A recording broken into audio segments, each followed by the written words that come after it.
The Aggies, the Jazz, the high schools. If it's the sport you care about, we're talking about it. The Full Court Press on Sports Talk Radio, 106.9 FM, 1390 AM. The Fan.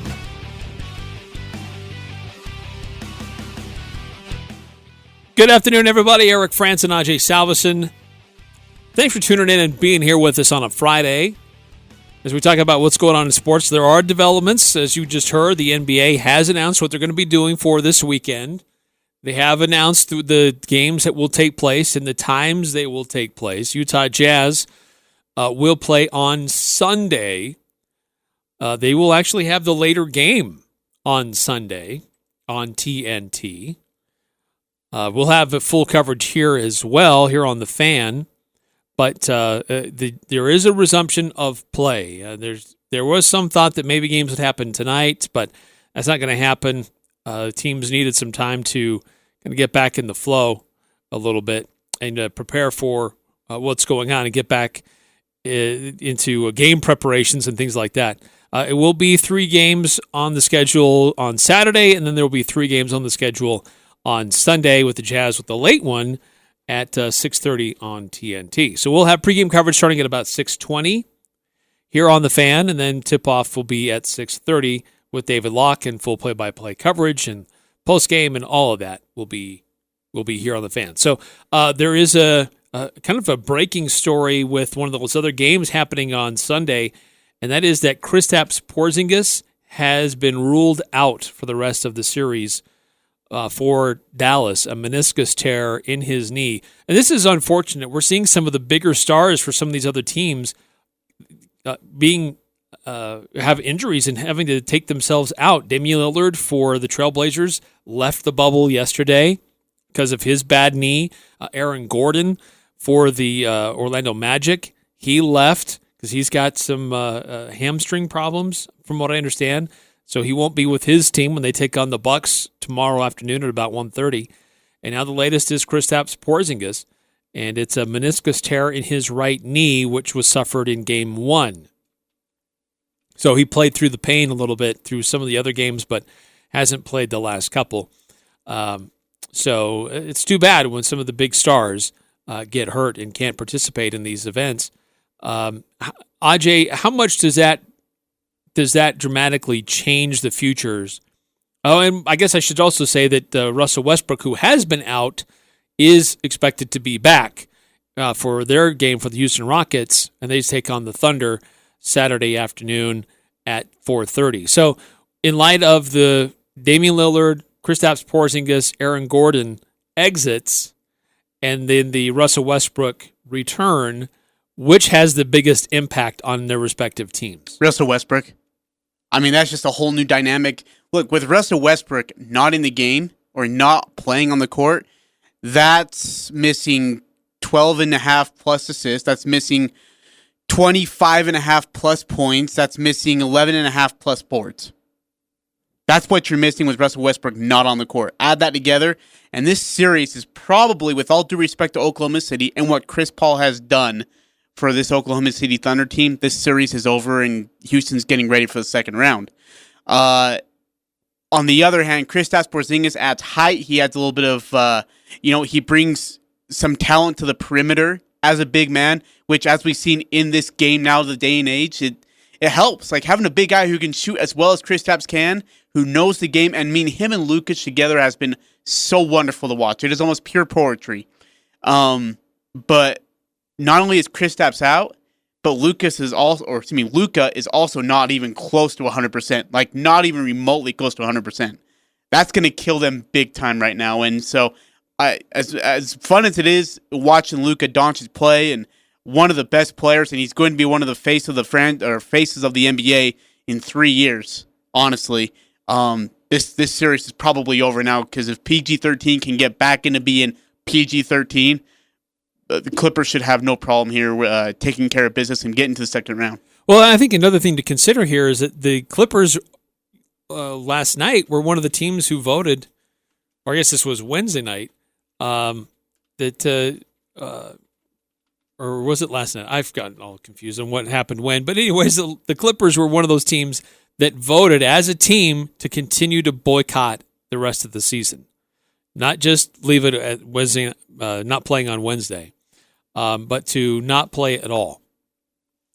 And so, but obviously they've changed their mind and they voted to continue along with everybody else. But yeah, I wonder just how much their heart's going to be in it.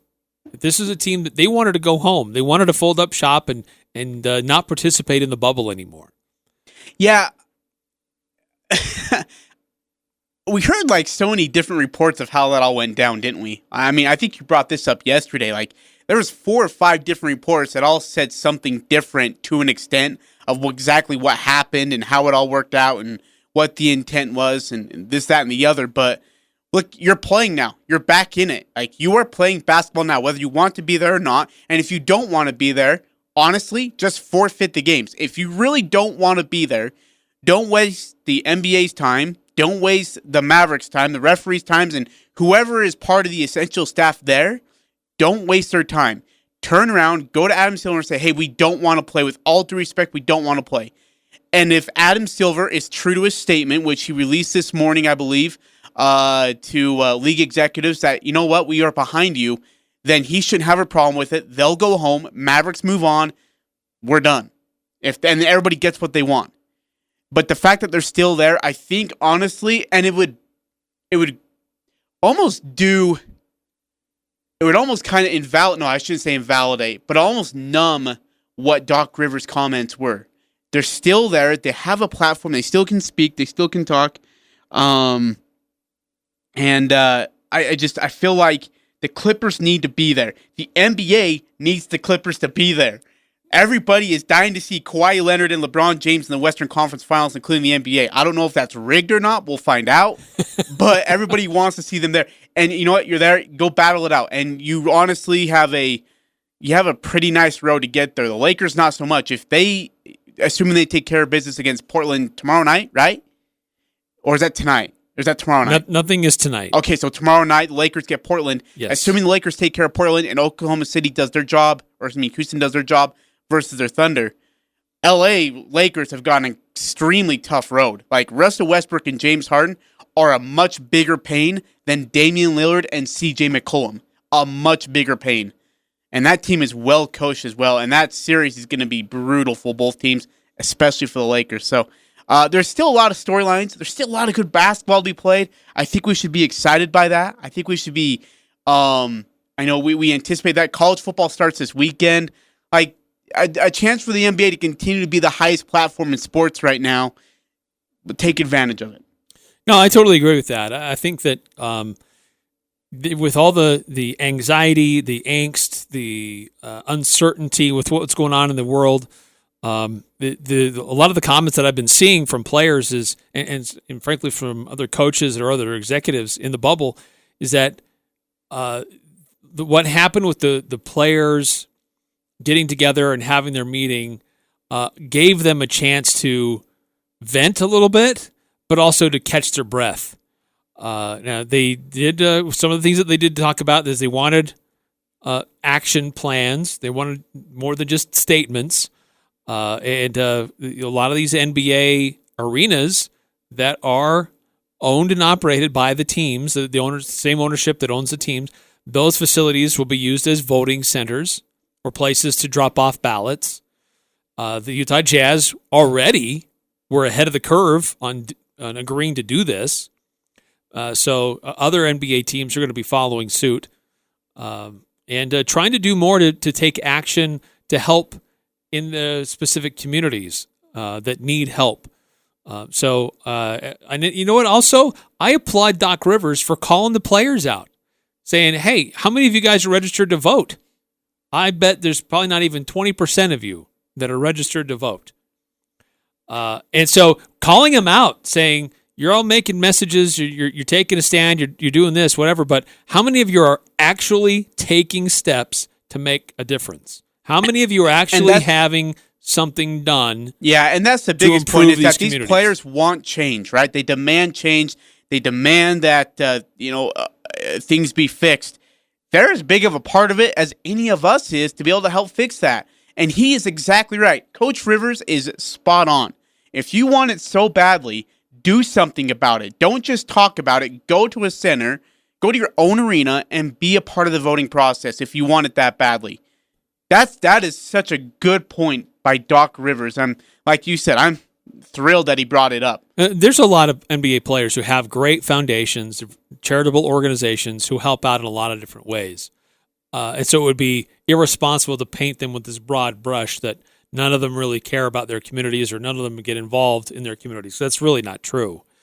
But if they're not taking these kinds of actions, they come off as spoiled rich kids that want somebody else to take care of things, and they're not willing to do the hard work to take care of it themselves. So I appreciate somebody calling them out and saying, I know you're doing some things in your communities, but let's keep moving this forward and challenging them personally to be more involved and more engaged. So I appreciate that. Sounds like it got the discussions were heated at times, but it sounds like some of the reports are that they kind of went back and forth. Players were thinking one thing, and then they looked at the information, they heard the arguments, and they decided, and they moved a different way in their opinion. So I can appreciate that, and I can respect that. And so the bottom line is that the players agreed to move forward. They wanted to get together with NBA executives and owners to talk about what specific plans can we do, what steps, concrete steps can we take to take action rather than just having slogans on shirts and on the gym floor. So I appreciate that. We talked a little bit about this yesterday. I kind of want to ask you and see if you feel any different today. How tough is it going to be? Now you got to get locked and loaded back into playoff mode, right? Now you got to get back to, hey, we are playing basketball. We have a chance to compete for an NBA championship. And we have a really, almost, for the most part, anybody who's leading in a series has a pretty good chance, an equal chance to win an NBA championship. There's no home court advantage. If Utah ends up playing the Clippers, well, if Utah plays Dallas, I think Utah ends up winning this thing in 6. If Utah plays the Clippers, I think this thing goes 6 or 7. There's just so many equal chances in both conferences that it's anybody's game to win an NBA championship. How hard, though, is it, Eric, to go from social justice mode to seeing everything you've seen to now saying, all right, we got to turn our minds back, get ready to play basketball? Well, if I'm the Utah Jazz, I'm thankful that we don't play tomorrow. If I'm Quinn Snyder, I'm glad that there are going to be games taking place, and I have a little extra time to work with my guys to get them dialed back into basketball mode. If I'm the Bucks and the Magic, who have to play at 3:30 Eastern tomorrow, that's kind of a quick turnaround a little bit. Yeah, give him a day off. And it's interesting because Oklahoma City and Dallas and Mavericks play on Sunday night as well. Yes. So they've matched it out where, hey, look, you both have a chance to close out your series and then play on, if they play Sunday, I'd say they play Tuesday, right? Round 2, give or take, most likely. Nothing is currently scheduled for Tuesday. See, and that's the other thing is they don't, but they have to wait it out. Yeah, the schedules haven't really been updated beyond this weekend. Okay, so hypothetically, if they both win, Clippers and Jazz take care of Game 6 on Sunday night, they'd play Tuesday, I would guess, if they go every other day. Just turn around, hey, look, we already got the series, we already know you're playing. Game 1, Travel's round 2. Not an issue. Yep, Game 1, round 2, let's just play. I would imagine that it would be Tuesday. I would think it could be Tuesday. They may push it off until Wednesday just because there was this disruption already, but, man, who knows? Yeah, and that's the other thing. Again, you're waiting for other series to be finished. Do you have the schedule for tomorrow night by chance? Yep. And what that looks like? So the Bucks and Magic, Bucks and Magic is at 1:30. Okay, they'll close that out. On ESPN. Milwaukee leads the series 3-1. So that would complete the Eastern Conference round 1, right? Right, correct. Okay. Then at 4:30 on TNT, it's the Thunder and the Rockets. That series is tied at 2 apiece. And Russell Westbrook is looking like he will play. It'll be a minutes restriction, but the reports are in the scrimmage today that he looked explosive. And then the evening game is the Lakers and the Trailblazers, 7 o'clock on TNT. Lakers lead the series 3-1.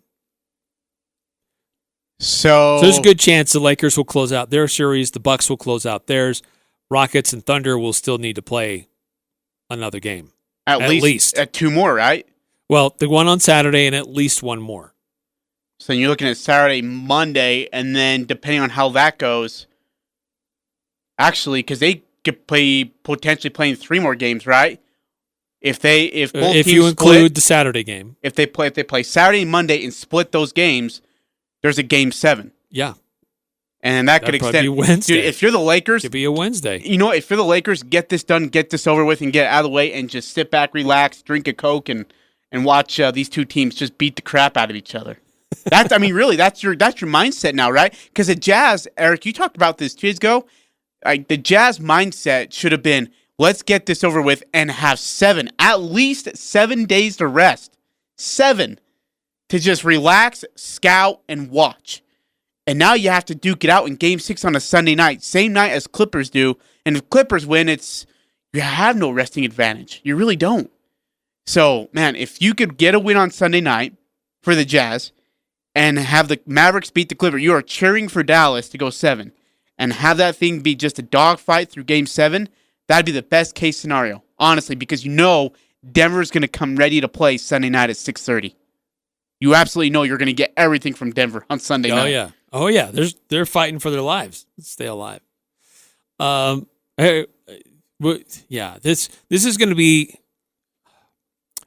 I think the first game will be interesting. I think as it goes on, everybody else will get back into their flow. They held this practices and scrimmages tonight. They're going on. They're going to be ready for tomorrow. Thankfully, the Jazz have until Sunday. They have a little extra time. And then we see what happens from there.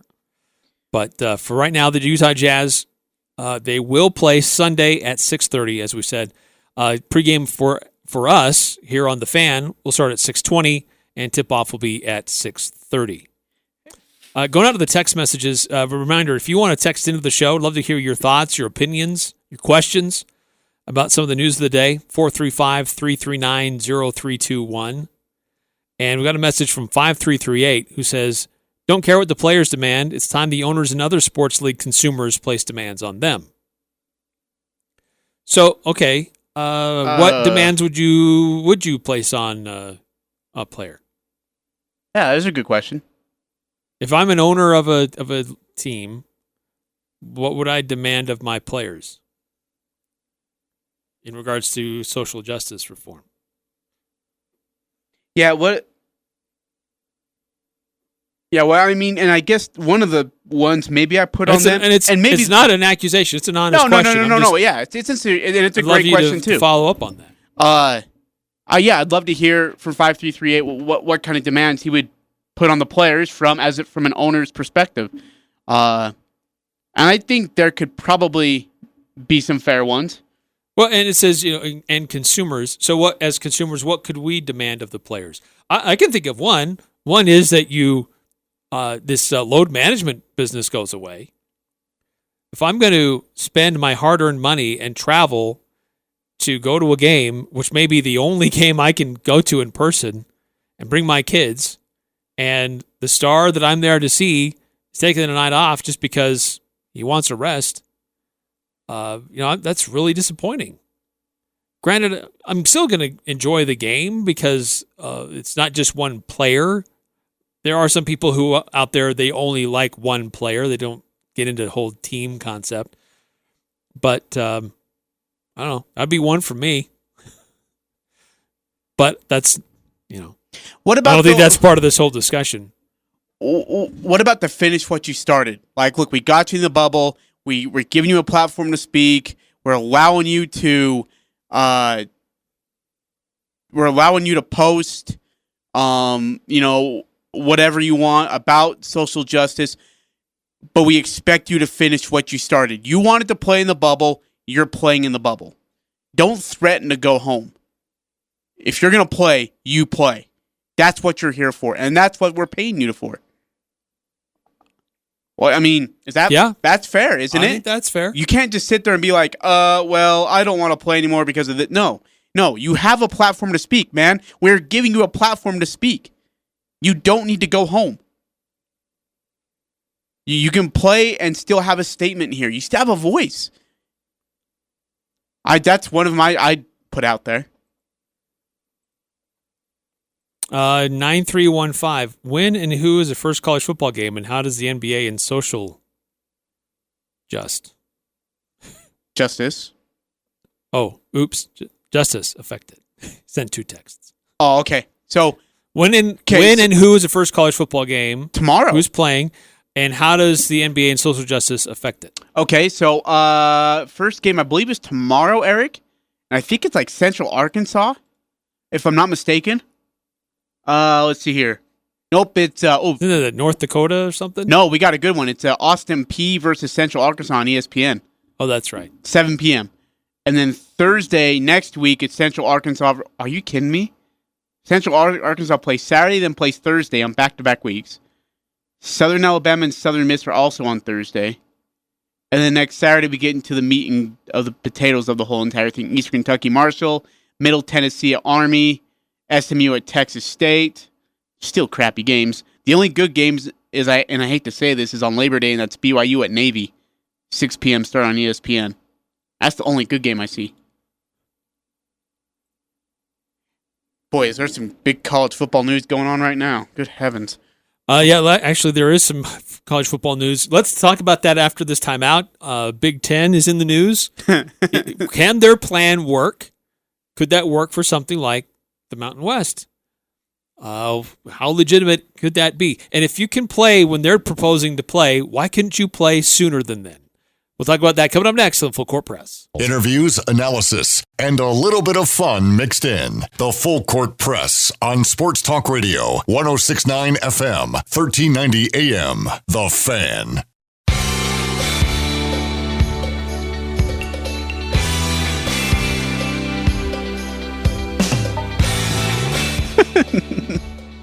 Her friend is back in the building. I was going to say something. I was like, nope, mics are always hot. We've missed the little side conversations that pop up like unannounced. Just, hey, whoa, hey. Oh, hey, what's guy? Eric, with basketball getting back to resumption of play, basketball, NBA basketball. NBA? Okay. Yeah, sorry, NBA. Are you excited? Do you look forward to the way they scheduled it? Do you like the way they scheduled Saturday and Sunday's games? Well, I do, because the Jazz are finally an evening broadcast. Yeah, that's actually true. Yep. So, yeah, I'm excited for that. I think that'll be it's been a great series. I mean, it makes sense to put the Jazz in the later one because there have been some really great battles and some really good one-on-ones between Jamal Murray and Donovan Mitchell. So, yeah, I think it's awesome. Now, the later game tomorrow night, it's the Lakers. They're always in the later game. I think it would have been better to put the Thunder and the Rockets in there because that's been a great battle. And that's what Russell people Westbrook really want to see. Coming back, his old team. I think there's more storylines there, but it's the Lakers, and they get a draw. Hey, I was talking to somebody today. They brought up the point of the NBA hasn't been as exciting because it hasn't been as intense. You don't see, it just seems so chillax. There's no arguing. There's no bickering. You don't see the crowd urging on players one way or another, and so you've seen less intensity. Do you agree with that? I don't know if I agree with that. I mean, I think that having a hostile home crowd probably gets your fringe guys amped up more, and they're usually the ones who maybe have an extra hard foul or set an extra hard screen or argue and play the role of the brute squad sometimes. But I've enjoyed these playoffs because I think there should have been some amazing individual performances. Everybody's familiar with the gym. There's no travel. They're well rested, and so I've enjoyed it. I'm kind of surprised that the numbers are down on the ratings because these have been some fantastic games. What? Who do you think benefits from the rest more? Kind of an odd question, but Jazz or Nuggets? Because I felt like the way Game 5 ended, Eric, Donovan was pissed. Quinn was definitely pissed. Rudy was not happy. Just the comments coming from those guys in post-game was, and Quinn consistently said it was, we're going to be ready for Game 6. We will be ready. Does it take the fire off the Utah Jazz that we now won't play until Sunday instead? I think it's the other way around. I think it blunts the momentum that Denver may have built with that one game. I think having a chip on your shoulder is going to carry. I think the positive feelings and the excitement of winning that game have been eviscerated after everything else that's happened over the last few days. Interesting. So I would be more nervous if I were Denver because of the momentum that I felt like maybe I was building in Game 5 is gone. And the Jazz are still going to come into this game upset and angry and want to close this thing out. I can't wait for Game 6. I can't wait to preview that game. But first, I guess we got some college football. Like Big Ten is on this back pedal like no other. So we all know there's been a lot of controversy with the Big Ten. That there was an alleged vote to postpone football. But then when they were pressed on, well, who voted? What was the vote? Who voted what way?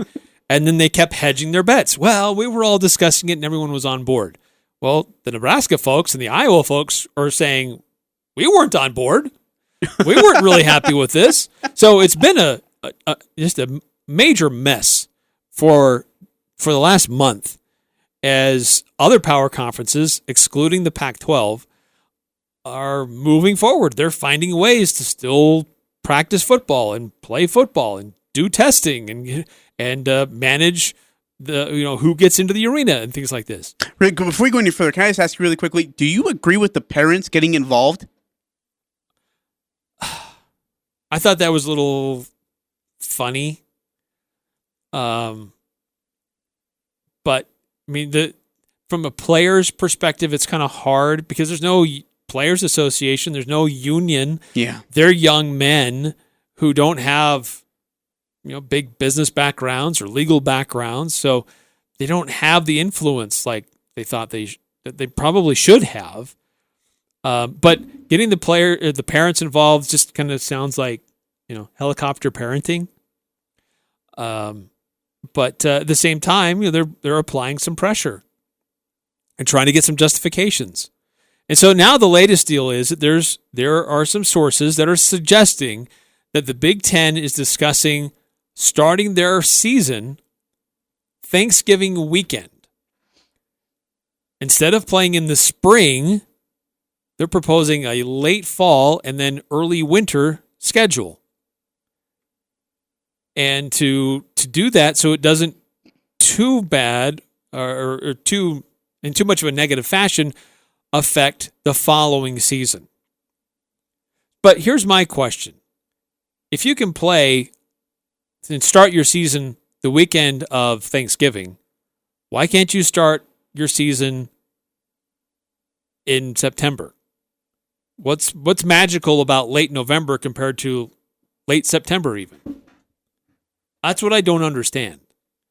Part of it maybe you could the students are going to be going home and they won't really be on campus late November and through December, maybe even that first weekend of January. So maybe you get 4, 5, 6 weeks at the most of a schedule in before students are back on campus. But you're right in the middle of flu season. You're going to be in sub-zero temperatures in a lot of those places in the Big Ten country. That's going to be really hard to pull off. See, that's the thing I think about is just the weather. I mean, if you start Thanksgiving weekend, and I've been to Ohio, lived there for 2 years. You've got Ohio State, which isn't too friendly when it comes to winter. Michigan definitely isn't too friendly. Indiana's pretty brutal. Wisconsin's really brutal. Minnesota. But is that an indoor place still? No. So it's an outdoor place now.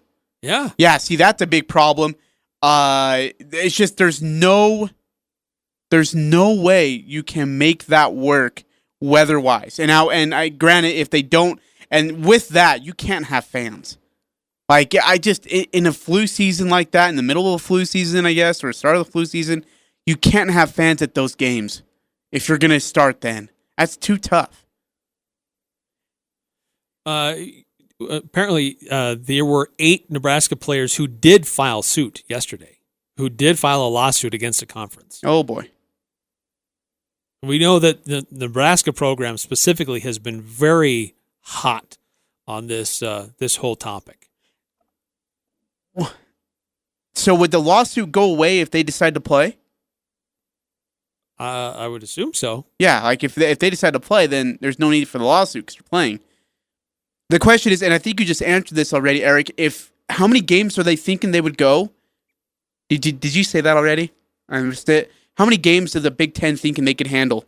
Just like a full conference schedule? And then when would that end? Yeah, I didn't say that. I'm trying to see. It would be a conference-only schedule. Okay, so you're looking at maybe 9 games maybe then? And 9 weeks, what? You're looking at like Christmas Day? And based on when other games would happen around the country, so you're just playing a conference-only schedule and that's it then? And what is the aftermath? Do you have... Here's the other thing. We're talking about weather. Yes. There are a couple of indoor stadiums in the Big Ten footprint that are NFL stadiums. Lucas Oil Stadium in Indianapolis, Ford Field in Detroit, U.S. Bank Stadium in Minneapolis. So Barry Alvarez apparently is saying that a winter season is where they're focused, and they would try to use those venues to make it happen. So that's 3 venues. That helps with 6 teams on any given Saturday. I guess the teams that are not in as cold weather situations, like Maryland, will be fine. I wouldn't worry about Maryland as much as I would Minnesota. But, I mean, you have to transport your games. Your home games are going to be at some NFL stadium miles and miles away.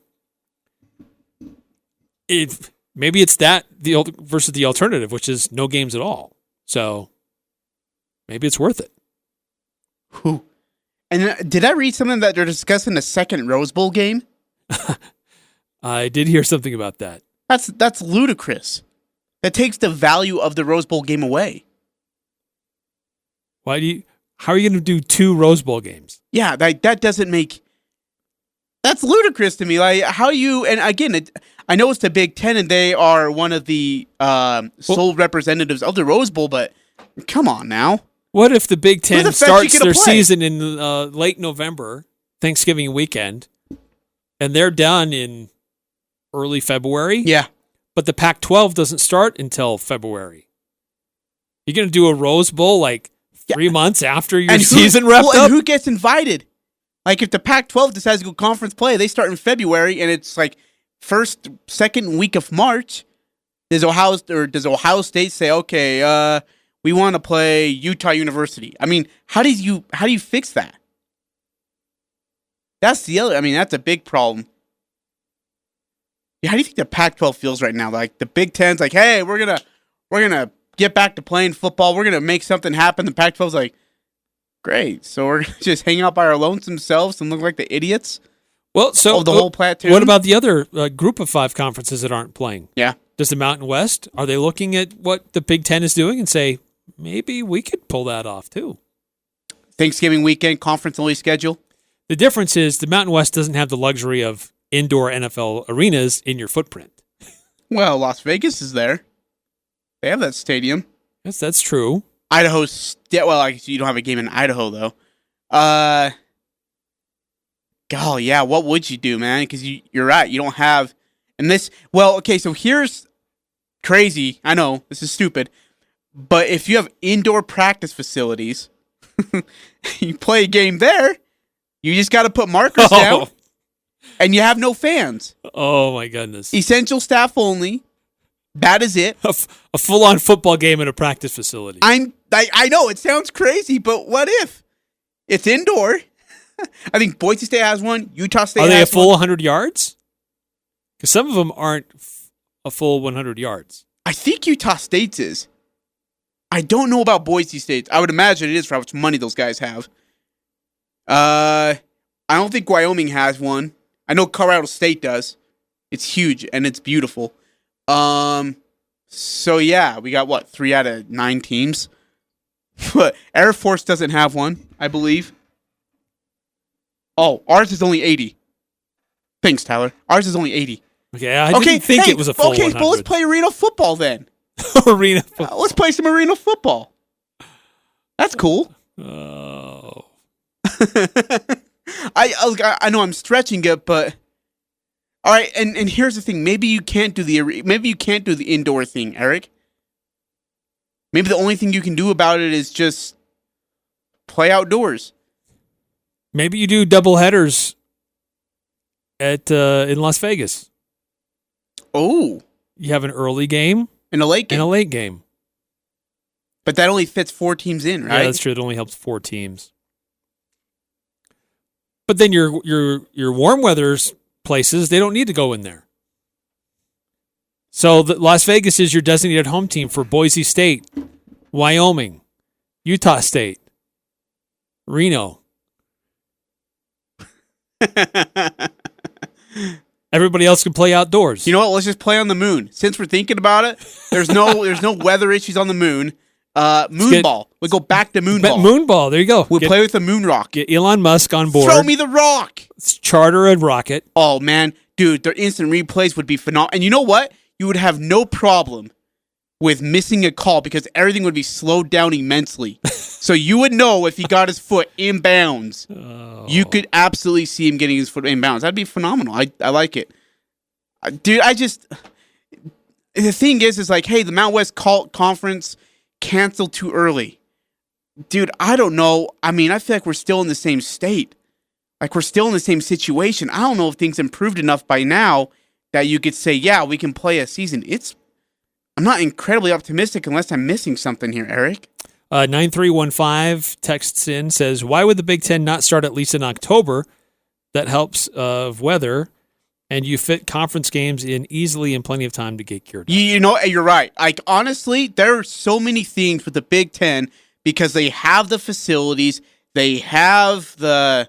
Do I dare say money? I don't know if money's a good... Yeah, sure they do. But they have everything you need that they should have been starting in October. They are so late on this. It is stupid ridiculous. It is a bad job by the Big Ten. And I know the chancellors and presidents make that final decision. But to all of a sudden retract what you do, like once you make a decision, stick with it. And that's what the Mountain West Conference has done. Kudos to them. But for the Big Ten, you're a Power 5 conference. You look like an idiot right now, like an absolute mess. Well, Ajay, I reserve the right to change my mind if I get additional information or I hear a persuasive argument that I hadn't considered before. And I think the Big Ten should have that right as well. But here's the thing: is you just said 2 key words or 3 or whatever it is. Considered before.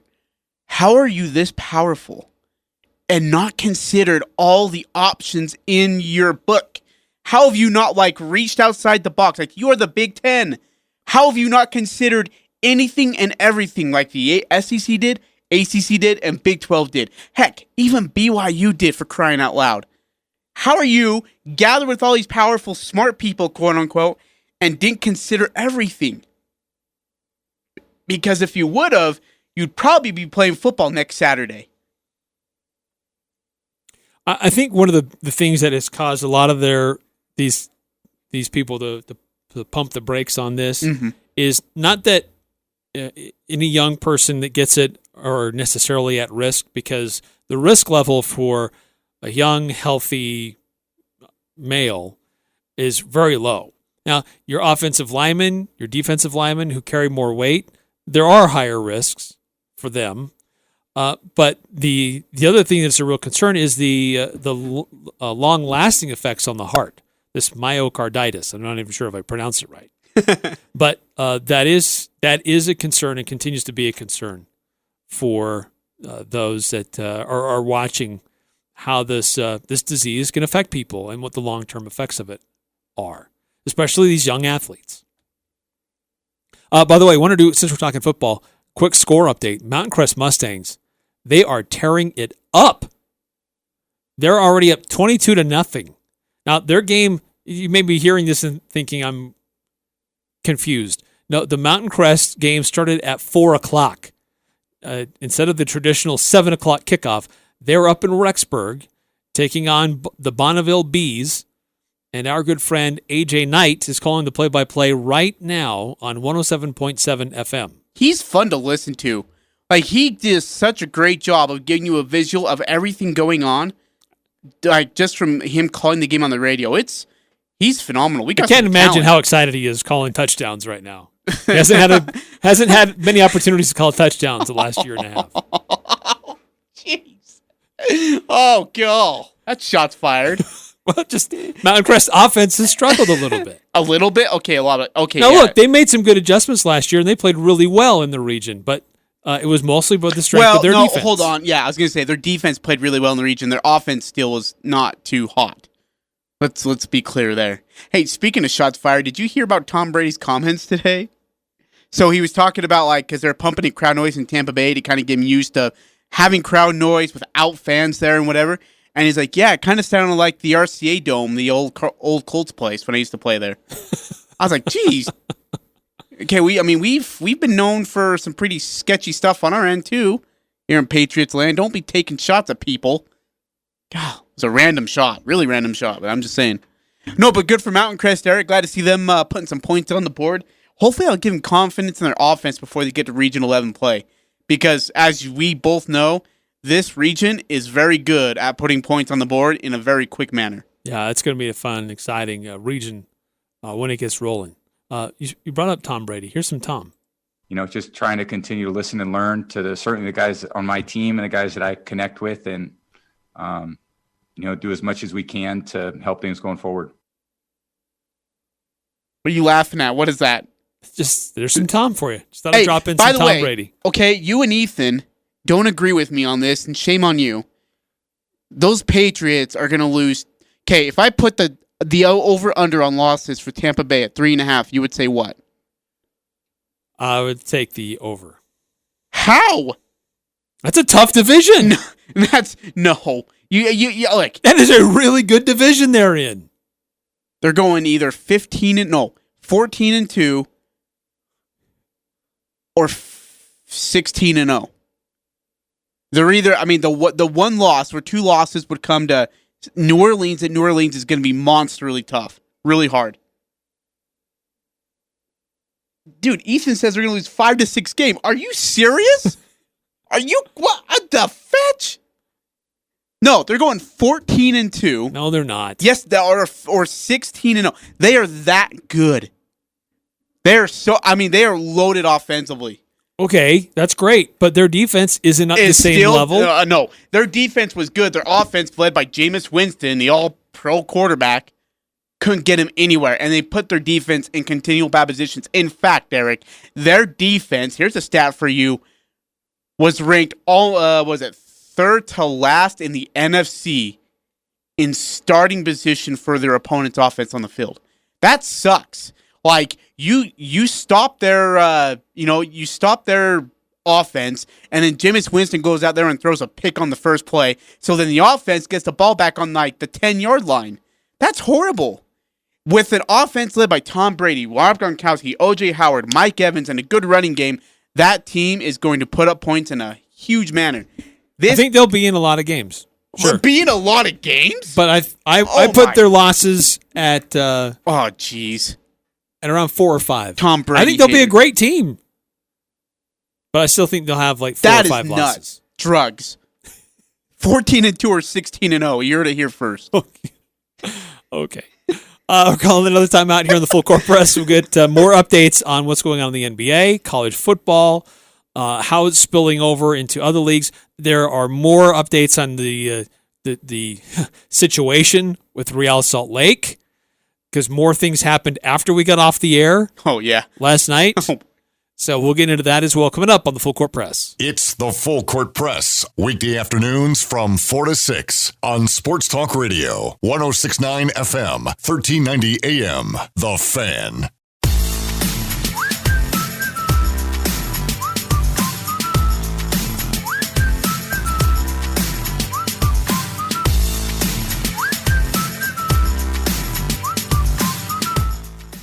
Eric Frandsen, Ajay Salvesen, thanks for tuning in and joining us on a Friday. We got a lot of high school football games going on tonight. One going on tomorrow. One actually underway right now.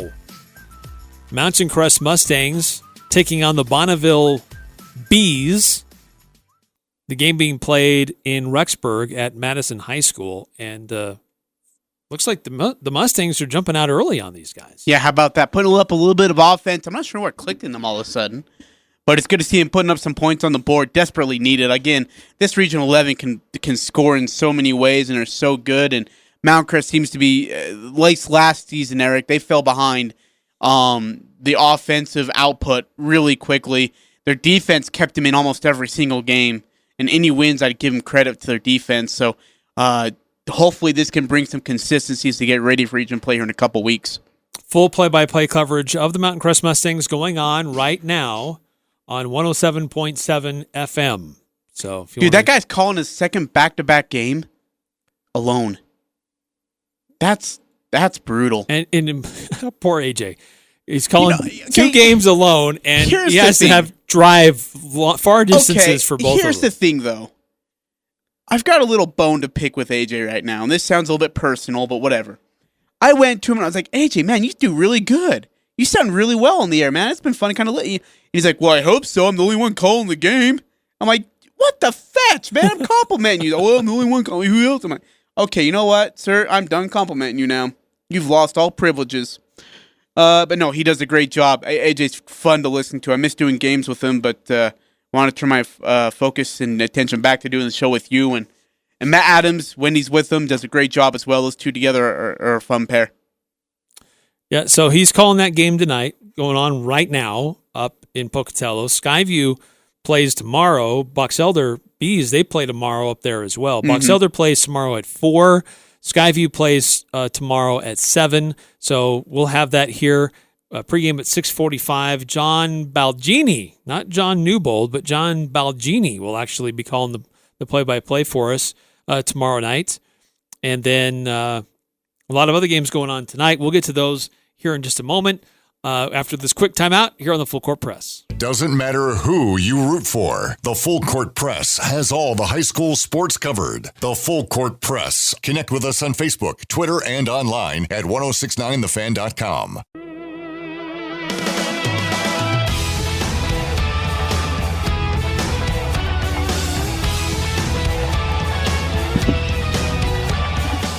It's a busy Friday night in football around the area. You already got Mountain Crest involved right now on 107.7 FM.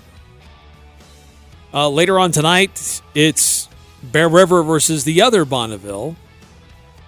That game will be at Bonneville.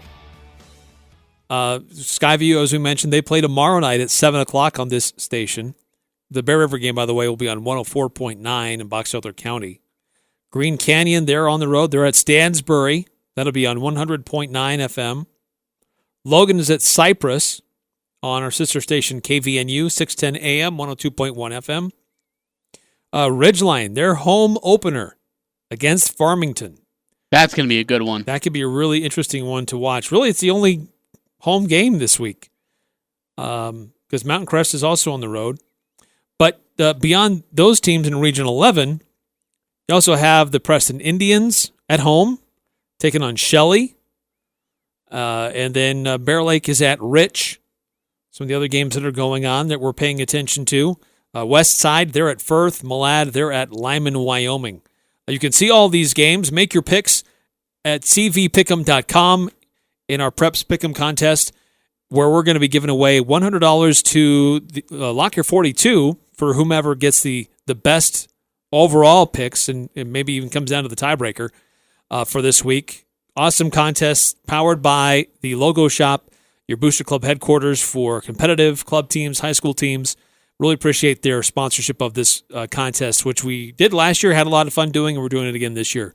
So get in there, make your picks, and if you don't get it in time for this week, make sure you get it in time for next week. Where next week, I understand it's going to be $100 to the Cater Shop. That's awesome. So always a great prize cool. Every week. Yeah, big thanks to Logo Shop and McDonald's, Locker 42, and the Cater Shop and everybody involved. What a fun activity it is to be a part of it. And people love it, too. They love the little competitiveness and the chance to win a prize. You can never say no to that.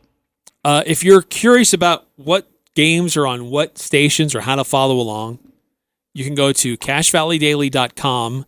In the menu bar, there's a drop-down for sports, and then you'll see local high school sports, and that's where you'll see the full schedule that we have there. So all the teams in Region 11, we have all of their games there listed, what radio stations they're on, and a link to listen live on your mobile device, on your home desktop, so you can stream it even if you're not in the area. So if it's a road game and you're on the road with the team and you still want to listen to see what's going on or check in with other games, that's how you can do it. Pretty simple.